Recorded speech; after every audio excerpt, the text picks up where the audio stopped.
Oke, untuk menjawab soalan ini, saya bersetuju bahwa mungkin kepercayaan kita terhadap pribadi itu sudah berkurang karena peristiwa yang lalu. Apalagi dia bersikap acuh tak acuh. Tetapi ada satu hal yang disebut sebagai individual versus commitment. Kalau di dalam pelayanan, mungkin kita perlu berkomunikasi. Komunikasi sangat penting di dalam pelayanan. Supaya kita tidak terjebak dalam masalah kekeliruan sama ada saya mengampuni dia atau tidak. Karena ini masalah attitude, ini masalah pengurusan. Ketika berada di dalam satu pasukan itu, kita boleh komunikasikan apa nilai di dalam pasukan yang perlu diikuti oleh setiap ahli-ahli kumpulan itu. Karena kalau kita sudah melibatkan diri dalam satu pasukan, nilainya mesti secara berpasukan dan tidak ada lagi nilai secara individu. Maknanya masa individu tertentu, cara individu tertentu tidak boleh di-highlight atau diutamakan. Apa yang menjadi kebaikan bagi satu pasukan, itulah yang kita ikuti bersama. Maka ini akan dapat memperbaiki hubungan. Dan apabila setiap ahli dalam pasukan itu memahami, itu hanya memperbaiki kumpulan dan hubungan antara kita dengan orang itu pun mungkin boleh bertambah baik. Mungkin bukan juga isu tentang forgiveness, tapi cara kerja yang hanya perlu melibatkan komunikasi yang jelas. Kalau dalam isu ini kita yang sukar melupakan peristiwa atau tindakan kawan itu atau pribadi itu pada masa lalu yang meninggalkan pelayanan tersebut, mungkin di sisi lain kita lah yang perlu mengambil inisiatif atau satu keputusan untuk memaafkan dia dan tidak melabelkan dia dengan tindakannya yang lalu itu. Sebab mungkin dia sudah berubah ataupun dia tidak lagi seperti pribadinya yang dahulu itu.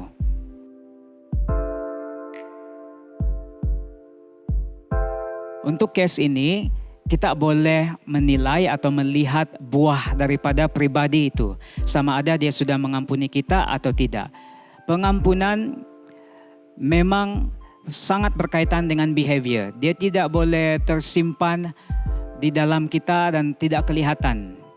Tapi akan tertonjol keluar melalui buah-buah tingkah laku ataupun kehidupan pribadi itu sendirilah.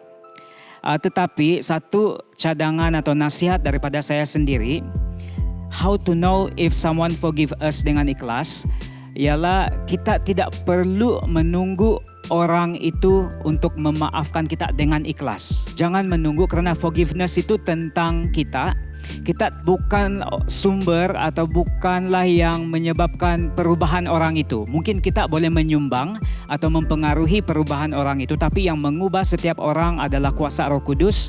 Dan akhirnya daripada pekerjaan kuasa Roh Kudus, orang itu yang membuat keputusan untuk mengubah dirinya sendiri. Bukan kita yang menyebabkan orang itu berubah. Untuk menentukan dia memaafkan kita dengan ikhlas atau tidak, sebenarnya kita tidak perlu tunggu itu. Karena kita tidak tahu hatinya. Kita hanya boleh melihat daripada buah tingkah lakunya. Tidak perlu tunggu. Forgiveness itu kita terima daripada Tuhan tanpa syarat. Jadi kalau kita betul-betul mau mengambil keputusan untuk memaafkan orang itu, tanpa syarat juga kita maafkan dia sama ada dia sudah memaafkan dengan ikhlas atau tidak.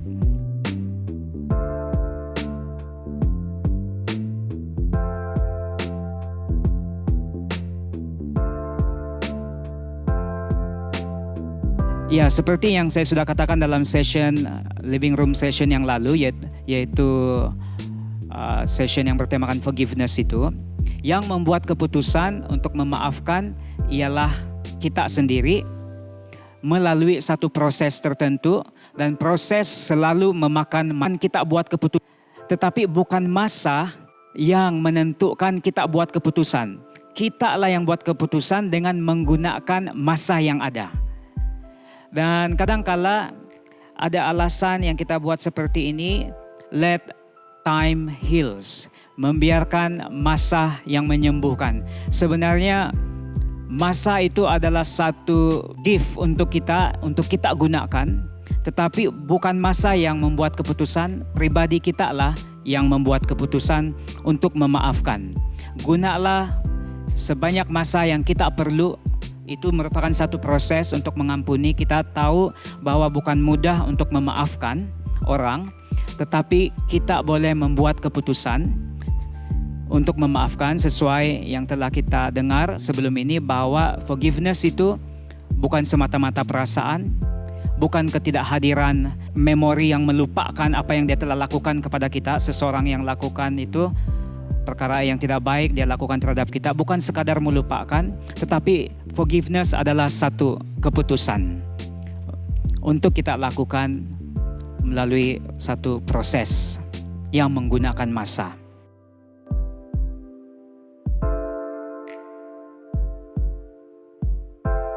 Memang tidak mudah untuk melupakan apa yang dilakukan oleh orang terhadap kita. Tetapi forgiveness ini memang masih ada kehadiran kesakitan itu, apa yang orang lain telah perbuat kepada kita, kita akan rasakan. Kita mungkin boleh mengimbas semula apa yang telah diingatkan, tetapi apa yang kita lakukan dalam proses forgiveness itu ialah menyerahkan kontrol apa yang berlaku kepada orang itu kepada Tuhan. Saya ingin membaca satu ayat firman Tuhan untuk mengukuhkan jawaban ini, yaitu di dalam Roma pasal 12, bermula dengan ayat 17 sampai ayat 21. Saya bacakan saja. Roma 12 bermula daripada ayat 17. Janganlah membalas kejahatan dengan kejahatan. Lakukanlah apa yang baik bagi semua orang. Sedapat-dapatnya, kalau hal itu bergantung padamu, hiduplah dalam perdamaian dengan semua orang. Saudara-saudaraku yang kekasih, janganlah kamu sendiri menuntut pembalasan, tetapi berilah tempat kepada murka Allah, sebab ada tertulis, pembalasan itu adalah hakku. Akulah yang akan menuntut pembalasan, firman Tuhan. Tetapi jika seterumu lapar, berilah dia makan. Jika ia haus, berilah dia minum. Dengan berbuat demikian, kamu menumpukan bara api di atas kepalanya, atau kita membuat orang itu malu. Terakhir, janganlah kamu kalah terhadap kejahatan, tetapi kalahkanlah kejahatan dengan kebaikan. Kita tidak mau menafikan kejahatan atau kesilapan yang dilakukan oleh orang lain terhadap kita. Forgiveness ini hanya satu proses, menyerahkan hak pembalasan itu, kontrol itu kepada Tuhan dan bukan terus berada di tangan kita. Supaya manfaat itu kita alami melalui forgiveness. Biarkanlah, izinkanlah Allah yang menentukan pembalasan. Itu merupakan satu tindakan iman.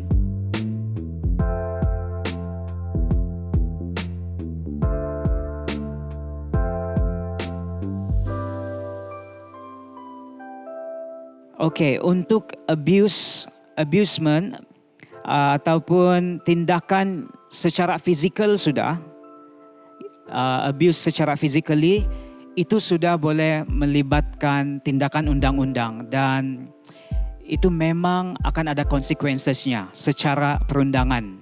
Sama ada boleh dipenjarakan, juga boleh disabit kesalahan karena itu begitu ketara melalui tindakan fisikal. Mungkin juga keganasan dan sebagainya.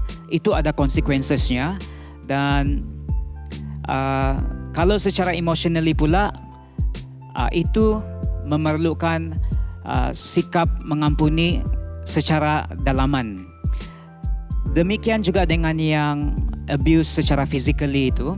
Selain daripada tindakan perundangan, dari pihak kita, kalau kita sebagai orang yang percaya, apapun yang telah berlaku secara physical maupun emotionally, akhirnya kita akan sampai kepada satu tahap di mana kita perlu mengampuni.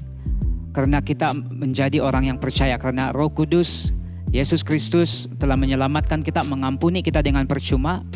Maka hidup kita juga ini memantulkan apa yang telah kita terima daripada Tuhan kepada orang lain itu.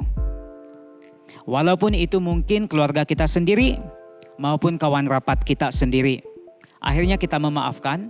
Seperti yang saya katakan, memaafkan itu bukan membenarkan apa yang mereka lakukan. Bukan bersetuju dengan apa yang mereka lakukan. Perbuatan mereka memang jahat. Perbuatan mereka memang melukakan. Tetapi ketika kita memaafkan mereka, kita melepaskan diri daripada pembalasan, hak pembalasan itu dan menyerahkannya kepada Tuhan.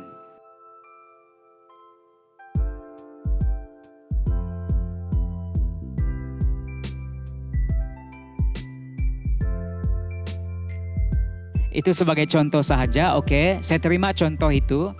Dan itu sudah dilakukan secara fisikal, satu keganasan fisikal. Dan itu ada penghukumannya sendiri secara perundangan. Di mana-mana tempat pun, keganasan ini akan diadili secara undang-undang dan mereka layak mendapat hukuman. Tetapi dalam hubungan kita dengan dia, kita boleh memaafkan, bukan tanda bersetuju dengan apa yang dia lakukan, tapi melepaskan diri kita daripada kepahitan, kemarahan, dan juga pembalasan. Dan untuk memaafkan itu, forgiveness is not a feeling. Kesakitan masih ada, kehadiran kesakitan itu masih ada. Tetapi kita melepaskan diri daripada kontrol atau hak pembalasan terhadap orang itu. Undang-undang sudah membalasnya, sudah mengadilinya. Dan serahkanlah kepada Tuhan untuk menentukan kehidupan orang itu seterusnya. Dan saya mau akhiri jawaban bagi soalan ini dengan membaca satu ayat firman Tuhan di dalam Matius pasal 5 ayat 44. Matius 5 ayat 44, tetapi aku berkata kepadamu, kasihilah musuhmu dan berdoalah bagi mereka yang menganiaya kamu. Setelah kita maafkan kejahatan orang tertentu terhadap kita dan hidup kita, mungkin orang tersayang yang kita miliki, apa peranan kita seterusnya untuk orang itu? Mungkin dia sudah diadili oleh undang-undang. Mari kita berdoa untuk musuh kita.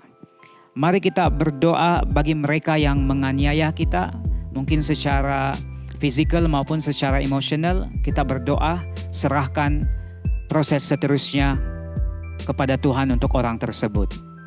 Sekali lagi terima kasih untuk soalan-soalan Anda dalam Living Room Session. Tuhan memberkati kita semua. Diharapkan sesi ini membantu kita untuk terus bertumbuh secara rohani. Dan tema forgiveness ini betul-betul membebaskan kita daripada segala emosi-emosi negatif. Tuhan memberkati.